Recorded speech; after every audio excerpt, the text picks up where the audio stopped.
Good morning, सुप्रभात, वंदे मातरम विद्यार्थी मित्रों। मैं आनंद सर अपने YouTube channel make account easy with Anand sir में आपका हार्दिक स्वागत करता हूं। दोस्तों, हम लोग अकाउंट में पार्ट 7 मुख्य रोजनामचा सीख रहे हैं, जिसमें अलग अलग वीडियो के माध्यम से हमने क्वेश्चन नंबर 6 तक पूरा कर लिया है। सबसे पहले वीडियो में मैंने आपको मुख्य रोजनामचा का अर्थ, मुख्य रोजनामचा में समाविष्ट व्यवहार और क्वेश्चन नंबर 4 को करवाया था। दूसरे वीडियो में क्वेश्चन नंबर 5 को और तीसरे वीडियो में क्वेश्चन नंबर 6 को करवाया है। आज इस चैप्टर का चौथा वीडियो लेकर मैं आ रहा हूं और इस वीडियो में हम लोग करने वाले हैं क्वेश्चन नंबर 7।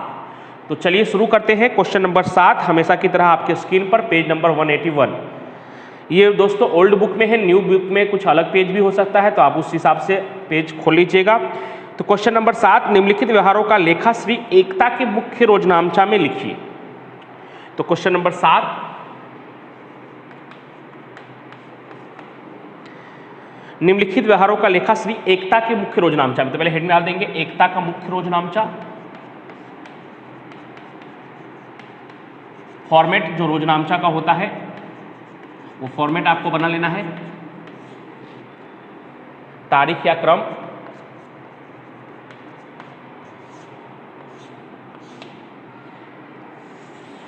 विवरण,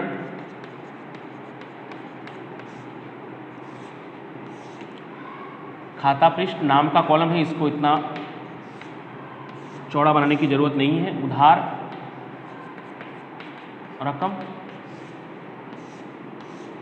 और जमा रकम।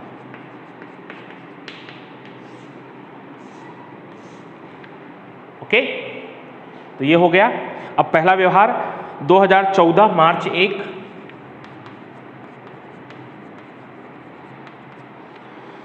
धंधा प्रारंभ करने के लिए 7,000 का फर्नीचर, 15,000 का माल और 20,000 के यंत्र धंधा में लाए। जैसे हम रोजनामचा में सीखे हैं, मालिक जो भी चीज लेकर आएगा वो पूंजी कहलाएगा और जो भी लेकर आएगा वो क्या कहलाएगा, उधार।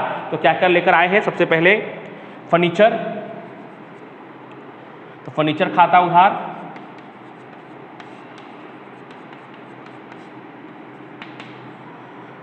माल स्टॉक खाता उधार,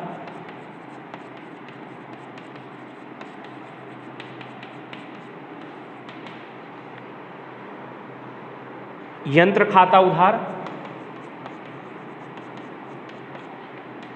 और सबको मिलाकर पूंजी खाते का। फर्नीचर खाता उधार कितना, 7,000, माल स्टॉक खाता उधार 15,000, फर्नीचर और 20,000 का यंत्र है तो यंत्र खाता उधार 20,000 और सबको मिलाकर 20 और 15 35 और 7 42,000 पूंजी खाते का। विवरण में आप लिख देंगे फर्नीचर, माल स्टॉक, यंत्र लाकर धंधा शुरू किया। विवरण आप लिख दीजिएगा। 2 तारीख 2,000 का साइंटिफिक कैलकुलेटर तथा 25,000 का सेल्यूलर फोन धंधा के लिए कमलेश ट्रेडर्स में से खरीदा। कमलेश ट्रेडर्स में से खरीदा, इसका मतलब क्या, कौन सा व्यवहार है, उधार व्यवहार है, क्योंकि दुकान का नाम दिया है और हमने रोकड़ या चेक से चुकाया नहीं है, तो ये उधार व्यवहार माना जाएगा। तो क्या क्या खरीदा है, कैलकुलेटर खरीदा है, तो कैलकुलेटर एक तरह से हमारे लिए संपत्ति ही कहलाएगा। तो कैलकुलेटर खाते उधार। और क्या खरीदा है, तो सेल्यूलर फोन खरीदा है, तो सेल्यूलर फोन खाता उधार। कैलकुलेटर और फोन आता है, आए तो उधार, और देने वाला कौन है, किससे लिया है हमने, तो कमलेश ट्रेडर्स से, तो कमलेश ट्रेडर्स खाते का। कितना कितना, तो कैलकुलेटर हमने खरीदा है 2,000 का, तो कैलकुलेटर खाते उधार 2,000। सेल्यूलर फोन खरीदा है 25,000 का, तो सेल्यूलर फोन खाते उधार 25,000 और दोनों मिलाकर 25 और 2 27,000। ओके, विवरण में लिख देंगे कैलकुलेटर और सेल्यूलर फोन कमलेश ट्रेडर्स के पास से खरीदा। अब तारीख 3, 3,000 का माल देकर घर के लिए 2,500 का पंखा खरीदा। घर के लिए खरीदा है दोस्तों, तो क्या कहलाएगा, आहरण कहलाएगा, और किसी भी प्रकार से माल जाए तो खरीद खाते का। तो आहरण खाता उधार, खरीद खाते का, आहरण खाते उधार, खरीद खाते का। कितना दोस्तों, तो मैंने क्या कहा था, जितने का हम माल देंगे उतना ही माना जाएगा। तो 3,000 का माल दिया है हमने, तो 3,000 लिखना है आपको। भले हमने उससे कम की वस्तु खरीदी होगी या उससे ज़्यादा का, उससे मतलब नहीं है, हमने जितने का माल दिया होगा उससे मतलब है। तो आहरण क्यों लिखा है? क्योंकि घर के लिए खरीदा है तो इसलिए आहरण खाता उधार और माल जाता है खरीद खाते का। किसी अन्य रीत से माल जाए तो खरीद खाते का। कितना? तो माल कितने का गया है? तो 3000 का, तो 3000 लिख देंगे। उसके बाद 4 तारीख 8000 की हुंडी नम्रता पे लिखी जो उसने स्वीकार कर वापस किया। हुंडी किसने लिखा है? हमने लिखा है। जो हुंडी हम लिखते हैं और हमें प्राप्त होता है वो हुंडी लेनी हुंडी कहलाता है। डीप में चर्चा तो हम पार्ट 2 में करने वाले हैं। पार्ट 2 में हुंडी का लेसन है दोस्तों, तो उसमें हम डीप में चर्चा करेंगे। अभी डीप में चर्चा करूंगा तो आप थोड़ा कंफ्यूज होंगे और इतनी ज़रूरत भी नहीं है। सिर्फ आपको इतना याद रखना है, जो हुंडी हम लिखते हैं और हमें प्राप्त होता है वो हुंडी लेनी हुंडी कहलाता है और लेनी हुंडी हमारे पास आता है, इसलिए आए तो उधार, और जिस व्यक्ति ने दिया है उसका खाता जमा। तो हमने किस पर हुंडी लिखा था? नम्रता पर लिखा था और नम्रता ने उसे स्वीकार करके क्या कर दिया? हमें वापस कर दिया, यानी हमारे पास हुंडी आएगा। तो तारीख कौन सा है? 4। कौन सा हुंडी कहलाएगा? लेनी हुंडी कहलाएगा। तो लेनी हुंडी खाता उधार और नम्रता खाते का। लेनी हुंडी खाते उधार, नम्रता खाते का। कितने का हुंडी है दोस्तों? तो 8000 का। तो 8000 8000।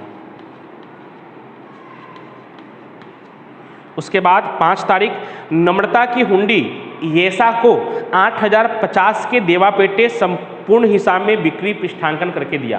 यानी नम्रता से जो हमें 8000 की लेनी हुंडी मिली थी, यही लेनी हुंडी हमने किसको दे दिया? येसा को दे दिया। लेकिन कितने के बदले में? तो 8050 के बदले में, जबकि हुंडी कितने का था? 8000 का। तो 8050 के बदले में हमने चुकते हिसाब में 8000 का नम्रता से जो हमें लेनी हुंडी मिला था वो हुंडी हमने दे दिया। तो हमें क्या हुआ? 50 रुपये का फायदा हुआ। तो किस तरह से लिखेंगे? तो हमने किसको दिया है? तो ऐसा को दिया है। मैं आप फॉर्मेट नहीं बना रहा हूँ, आप बना लीजिएगा, क्योंकि फॉर्मेट नहीं बनाऊंगा तो ये पूरा कंप्लीट हो जाएगा। फॉर्मेट बनाएंगे थोड़ा जगह कम पड़ेगा, इसके लिए आप फॉर्मेट बना लीजिएगा। आपको पता ही है कैसे बनाना है। तारीख, विवरण, खाता पृष्ठ, उधार और जमा। तो चलिए 5 तारीख को हमने किसको दिया है हुंडी? येसा को दिया है। तो येसा लेने वाली है, तो येसा खाते उधार कितने के बदले में? तो उसका कितने का हिसाब है? तो 8050 का। तो 8050 बदले में हमने उसे क्या दिया है? तो लेनी हुंडी दिया है। कौन सी वाली लेनी हुंडी? जो हमें नम्रता के पास से मिला था वही लेनी हुंडी हमने किसको दिया है? येसा को दिया है, इसलिए लेनी हुंडी ही कहलाएगा। अगर हम अपने तरफ से देते हुंडी तो देनी हुंडी कहलाता। जो हुंडी हम स्वीकार करके देते हैं वो देनी हुंडी कहलाता है। लेकिन ये हुंडी हमने स्वीकार करके वापस नहीं किया है, हमें नम्रता से मिला था और वही हुंडी हमने ट्रांसफर कर दिया है येसा के नाम पे, तो यहाँ लेनी हुंडी ही कहलाएगा। कितना दिया है? 8000 लिखा है उसमें साफ साफ कि नम्रता की हुंडी हमने किसको बिक्री पृष्ठांकन कर दिया? येसा को।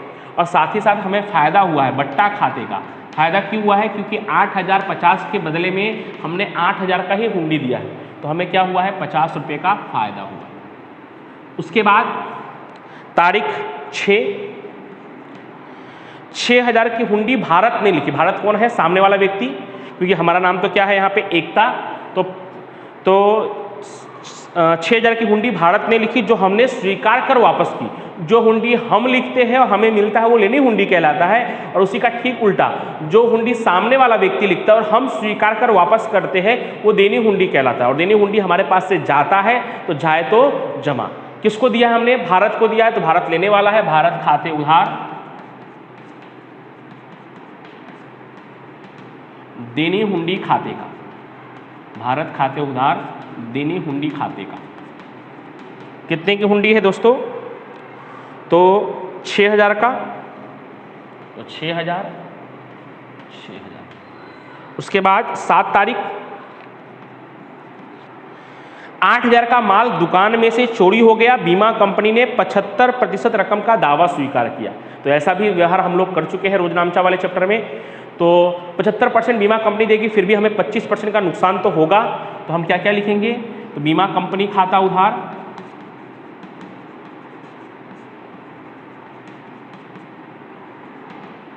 चोरी से नुकसान खाता उधार,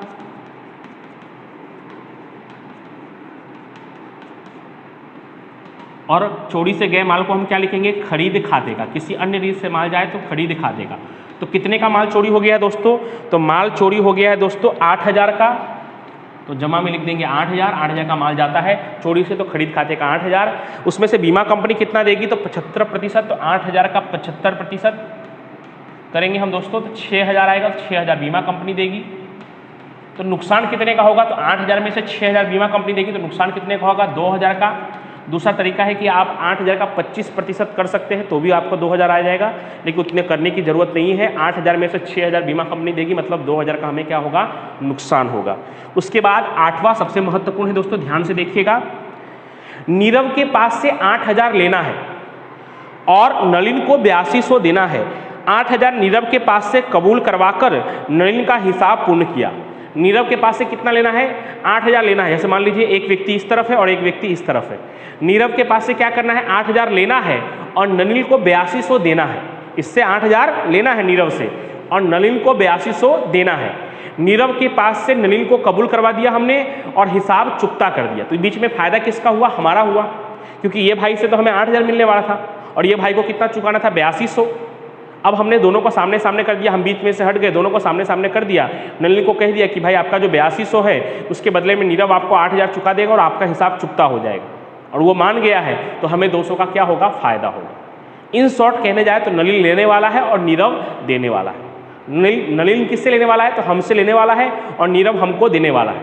लेकिन ना ये मुझे दे रहा है और ना ये मुझसे लेगा, इसको हमने कबूल करवा कर हिसाब चुकता कर दिया है। तो कौन किसको देगा, तो नलिन लेने वाला है और नीरव देने वाला है। तो नलिन का हिसाब कितने का है दोस्तों, तो नलिन का हिसाब है 8200 का। तो नलिन खाते उधार 8200, लेकिन नीरव कितना देगा, तो नीरव तो 8,000 ही है उसका हिसाब, तो नीरव खाते का 8,000। और फायदा किसको होगा बीच में, तो फायदा हमें होगा, क्योंकि हमने 8200 के बदले 8,000 नीरव से कबूल करवा कर हिसाब क्या कर दिया है, चुकता कर दिया है। तो बट्टा खाते का कितना, तो 200। उसके बाद तारीख 9, राजेंद्र के पास से 2,000 डूबत ऋण के वापसी रोकड़ी मिले। तो डूबत ऋण का जब रोकड़ मिलता है तो क्या लिखते हैं, रोकड़ आएगा, रोकड़ खाता उधार और डूबत ऋण वापसी खाते का।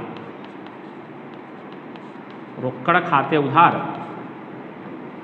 डूबत ऋण वापसी खाते का।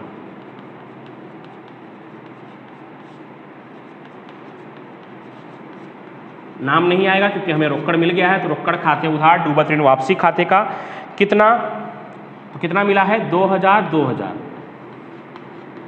और लास्ट तारीख 10, मनोज को 300 ब्याज के चुकाना बाकी है। तो ब्याज हमारे लिए क्या है दोस्तों, चुकाना बाकी है, तो ब्याज हमारे लिए खर्च है और चुकाना बाकी ब्याज हमारे लिए क्या है, दायित्व है। तो इसका रोजनामचा क्या होगा दोस्तों, ब्याज खाता उधार चुकाना बाकी ब्याज खाते का। आप लिख दीजिएगा, मेरे पास इतना जगह नहीं है, चलिए फिर भी कोशिश करता हूँ। ब्याज खाते उधार, जो हमारे लिए ब्याज खर्च है, उपज खर्च का नियम क्या है, खर्च हो तो उधार, और चुकाना बाकी अभी हमने चुकाया नहीं है। अगर चुका दिया होता तो रोकड़ ऑब्लिक बैंक खाते आता, लेकिन हमें चुकाया नहीं है, चुकाना बाकी है। तो चुकाना बाकी हमारे लिए क्या कहलाएगा, दायित्व कहलाएगा। दायित्व जमा होता है चुकाना बाकी ब्याज खाते का। ब्याज खाते उधार चुकाना बाकी ब्याज खाते का कितना है, तो 300। तो इस तरह से एक महत्वपूर्ण सवाल हमारा 7वां प्रश्न हो गया है दोस्तों। अब हमारा इस पाठ में सिर्फ 2 ही प्रश्न हैं, 8वां और 9वां प्रश्न, वही सिर्फ बाकी रहा है। तो वो भी हम अगले 2 वीडियो के माध्यम से सीख लेंगे।